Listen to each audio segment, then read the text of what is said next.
I'm Alessandra Steinherr, Beauty Director of GLAMOUR magazine. The UK Afro hair industry is a multi-million-pound business, and I'm curious to learn more about it. Leading Afro hair brand Dark and Lovely has challenged me to become an Afro hair expert in less than a month. First up, I meet with specialist Afro hair writer Keisha Davis, who discusses the basics of Afro hair care. We head over to a well-known Afro hair destination called Pax, where Keisha takes me on a typical hair shopping experience. Hi, Alessandra. Hi, Keisha. I have never been in a store like this before in my life. You know, I mean, I've seen a lot of hair products, but this is like rows and rows upon rows. Why do we need so much stuff? Well, basically, there's a lot of requirements of Afro hair. We tend to fall into maybe three camps of hairstyle choices. You have women that relax their hair, like use a chemical to straighten it temporarily. And then you have people that wear their hair naturally, such as like myself. So there's no chemicals at all in there. And then you have people that wear protective styles, so they plait their hair away and then wear wigs and extensions. An average lady who comes in here, how many products, I mean, of course, depending on which hair type she is, absolutely. How many products on average would she walk out with? About 6 to 8 products. Wow, that's more than I think I own. Obviously, I'm looking at this and I'm thinking, you know, what is the financial implication here? So in terms of, on a monthly basis, how much would you spend on your hair? Maybe about £40. And that's because you've got natural hair? Yeah. So how much would someone who's got relaxed hair spend on their hair? Some people relax their hair at home, but some also go to a salon. And that would probably cost between £80 to £100 to relax their hair. And then you buy the products to maintain a relaxer, like your moisturiser, your shampoo, your conditioner, maybe an oil sheen, a gel.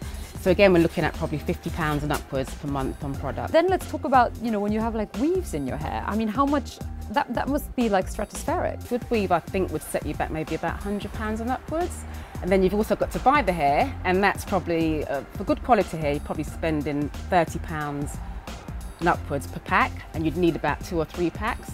So that's, what, £90 plus your £150 for the weave. Oh my God, that's a serious investment. Yeah, it is a serious investment, but you know, black women spend, I think, 6 times more than our European counterparts, so it's a huge industry at the moment. What's a bad hair day for you? So a bad hair day for me would be going to bed without my headscarf. You have to wear your headscarf at night, or else I'd end up with like a matted mess in the morning. Usually on days like that, I tend to wear maybe a head wrap or a nice hat, or lovely makeup just to kind of detract from my hair. So one model I was shooting with last week said to me, you know what, the thing is, I can be a different person every day. Whereas I'm like, yeah, so I'm basically hair down, hair up, whatever. You know, one day I might wear a braid out or a bantu knot out, and the girls at work would be like, have you cut your hair? And I'm like, no, I've just kind of, you know, styled it differently. You mentioned about sleeping with your, you know, headscarf on, and I'm just wondering, like, how does that work with your partner? My partner is very accepting of it, you know, that we're a kind of package deal. I said, me and my headscarf, you know, we go hand in hand, we're a package deal.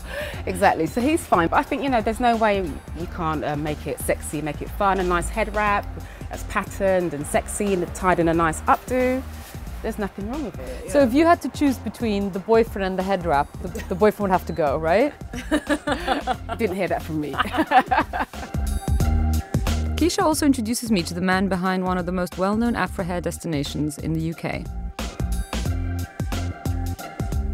People nowadays are looking for some natural products. They want shea butter, they're looking for things with coconut in there as well. Customers really in here sometimes an hour to an hour and a half. They're reading through the products, they're having a good smell, they're kind of getting to know the ingredients that are in the product as well. Mainstream products now, products that you normally find in your supermarkets or in the, you know, the general high street stores, are now putting ingredients which cater towards that mixed textured type of consumer.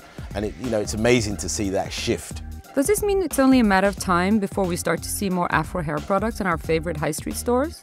We don't think that any other retailers on the high street are currently catering for the ethnic hair care portion of the hair care market, but despite that we've noticed an increase of 20% in the demand for ethnic hair care products in Superdrug in the last year.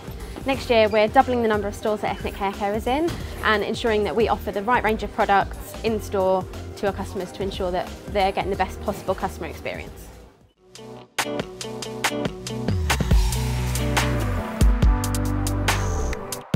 You know, going to PAX today was pretty much like a revelation for me. I don't think I was aware just the sheer amount of products and choices out there. And yeah, and that you can be like a different person every single day if you wanted to. I mean, it's a lot of work, you know, but the results can be just really quite stunning. Next time, I discover the most common Afro hair rituals and the history behind the head wrap.